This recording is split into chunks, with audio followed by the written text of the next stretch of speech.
O século do povo, 1900-1999.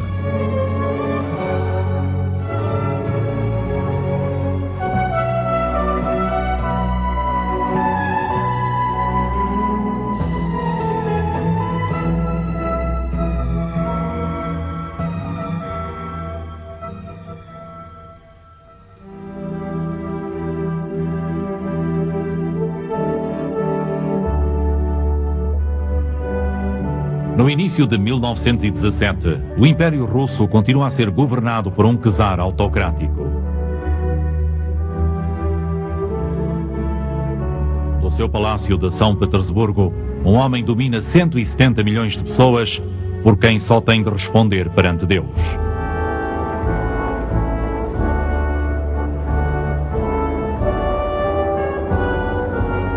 Nicolau II detém mais poder do que qualquer outro monarca da Europa. Conseguiu resistir às mudanças políticas.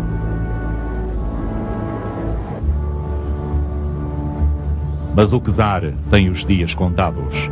Os operários, descontentes e famintos, fazem greve em São Petersburgo.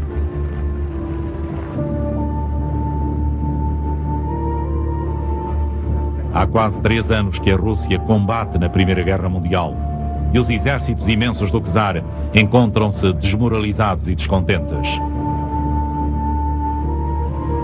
Sofreram derrota após derrota.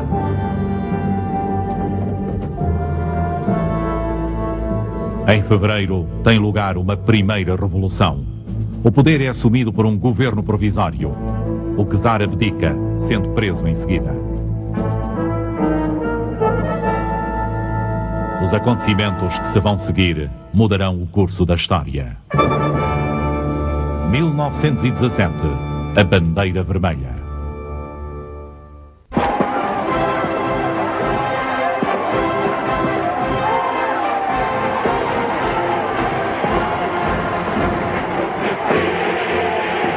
Os russos pensavam ter conquistado finalmente a liberdade.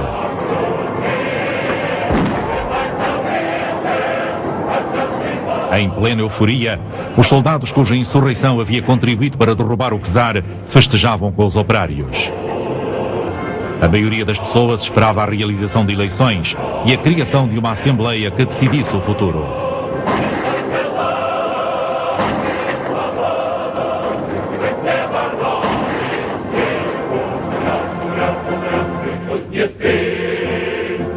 Lenin, líder do pequeno partido bolchevique, desejava que a revolução fosse mais longe e instaurasse a sua própria versão de socialismo marxista. Começou por conquistar um maior apoio popular, ao prometer pôr fim à guerra, dar terra aos camponeses e poder aos operários. Em outubro, os bolcheviques decidiram que chegara o momento de tomarem o poder. Entre os apoiantes de Lenin encontrava-se um jovem poeta, Alexander Briansky. Восстань, народ, иди на улицу, бери свой молот и миру счастье куй. Довольно гнуться и сутулиться. Вперед иди, сияй, ликуй. Em 25 de outubro, os bolcheviques assaltaram o Palácio de Inverno, onde o governo provisório tinha o seu quartel-general. Briansky participou no assalto. По совету Ленина матросы переодевались в форму служащих дворца, которые переоделись и проникли во дворец туда, задними там ходами через крышу, через чердаки и так далее. No navio de guerra, por detrás do Palácio de Inverno, os marinheiros bolcheviques aguardavam o momento de dar o sinal que desencadearia os atos derradeiros do golpe. А потом, когда зажегся фонарь и когда раздался залп, все бросились с криком «Ура!», перелезая через эти заборы, ворвались во дворец. Во дворец ворвались, я лично, например, впереди бежал. И поднялись мы по лестнице и наткнулись в большом зале на целую шеренгу юнкеров, которые стояли с винтовками, так, наготове. Я крикнул: бросай оружие! Они оружие сразу, как по заказу, сразу бросили, они увидели нашу толпу разделенную. Mais tarde, a tomada do Palácio de Inverno foi reconstituída num filme dirigido pelo mais consagrado realizador dos revolucionários, Sergei Eisenstein, numa versão altamente dramatizada.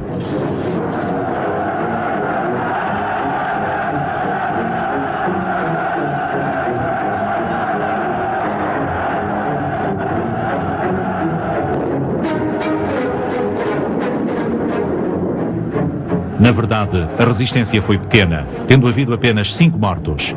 Mas a versão do filme, retratando um assalto das massas em fúria, ajudou a criar um mito essencial para a Revolução. A história heroica de como os operários tomaram o poder.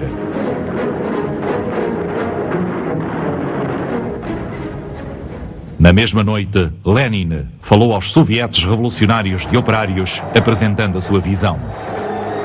Disse-lhes que a Rússia virara uma página na sua história, que conduziria à vitória do socialismo. Doravante, afirmou ele, as massas oprimidas formarão o seu próprio governo. Fora da sala, muita gente temia o que os bolcheviques pudessem fazer. Mas aqueles que neles acreditaram inicialmente ficaram entusiasmados com a mensagem de Lenin e sentiram-se cheios de esperança. Что будущее России пойдет по другому пути, по пути власть, когда власть вся будет принадлежать народу через советы рабочих и солдатских депутатов. То есть все будут работать в конторе, работать где угодно, работать на любой работе, будет свободным человеком, свободным от всякой эксплуатации. Ну, мне нравилось, что эта теория обещает в будущем счастливое бесклассовое общество, в котором будут все люди пользоваться всеми благами, что создает общество. Потому что меня что привлекало? Справедливость, равенство между людей, действия всех наших структур ради человека.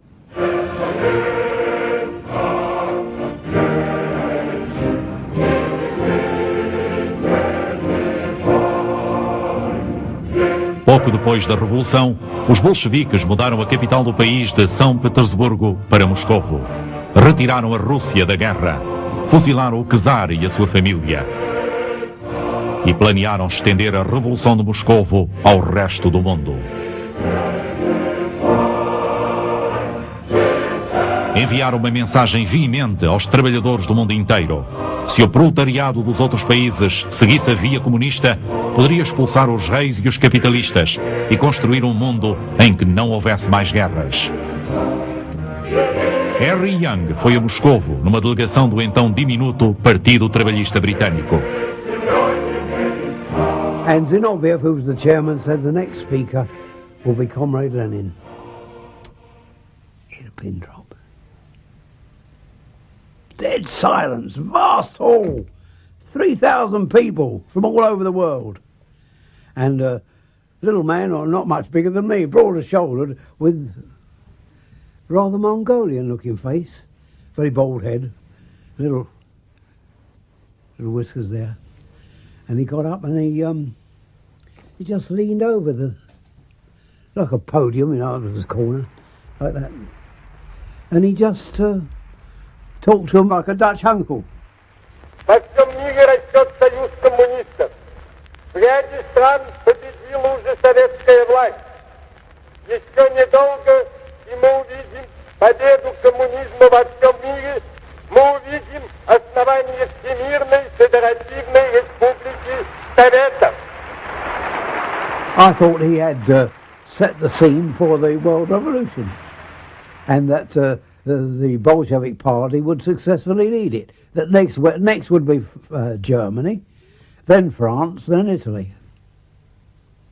Na agitação que se seguiu à Primeira Guerra Mundial, outros tentaram seguir o exemplo dos bolcheviques. Em Berlim, os comunistas tentaram tomar o poder. Em Munique, conseguiram fazê-lo durante um curto espaço de tempo. Na Hungria, uma república soviética perdurou vários meses. Mas o êxito foi de pouca duração. todas as insurreições comunistas foram esmagadas. E dentro da própria Rússia, os bolcheviques tiveram de lutar pela sobrevivência numa sangrenta guerra civil com os apoiantes do antigo regime, que eram auxiliados pelos governos ocidentais. Em 1921, os bolcheviques haviam conquistado a vitória, mas o partido que afirmava falar em nome do povo nunca teve o apoio da maioria. Lenin criara uma polícia política secreta e poderosa, destinada a matar e a aterrorizar os opositores.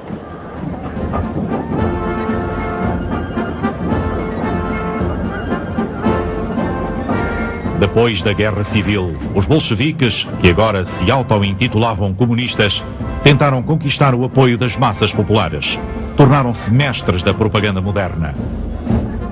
Nos vagões dos comboios especiais de agitação e propaganda, os trabalhadores do partido representavam dramas políticos. Foi nesses comboios que muitos russos tiveram o primeiro contacto com o cinema, através de filmes que lhes transmitiam uma mensagem otimista quanto ao futuro. Os cartazes transmitiam as ideias básicas do comunismo, tal como fora concebido por Karl Marx, um alemão do século XIX, e posteriormente adaptado por Lenin. A ideia central era o conceito da luta de classes. No passado, os capitalistas haviam explorado o proletariado oprimido. Agora, era o proletariado que devia tomar o poder. Nas fábricas, as decisões seriam tomadas pelos representantes dos operários. A ideia de lucro seria abandonada. Os frutos do trabalho seriam gastos em hospitais, habitações e escolas. E cabia aos próprios comunistas, aos verdadeiros revolucionários, mostrar o caminho para esse futuro radioso. Mikhail Mindlin trabalhava então numa fábrica de Moscovo. Не надо было говорить особенные слова. Чем будешь убеждать? Что будешь в теории строительства коммунизма, что ли? Только личный пример. Вот это мы считали самым главным методом во всей нашей работе. С пионерами, с комсомолом, на заводе, чтобы сразу могли сказать: о, это, наверное, коммунист. Почему? Потому что вон, смотри, как работает.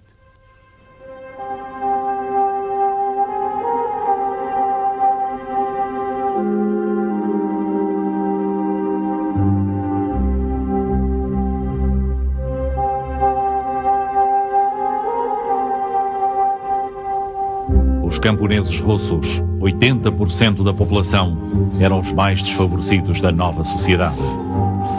Graças à Revolução, muitos deles cultivavam agora as terras expropriadas aos latifundiários. Mas o seu nível de vida era muito mais baixo do que no resto da Europa. Poucos sabiam ler. Em 1920, o novo governo decretou que todos os cidadãos soviéticos deviam aprender a ler e a escrever. Equipas de jovens ativistas foram enviadas para o campo. Мы, значит, ходили, молодежь, переписали всех неграмотных, просто из дома в дом ходили, выбирали, неграмотных искали. Потом, значит, составляли списки, организовывали где-нибудь там помещение и проводили занятия.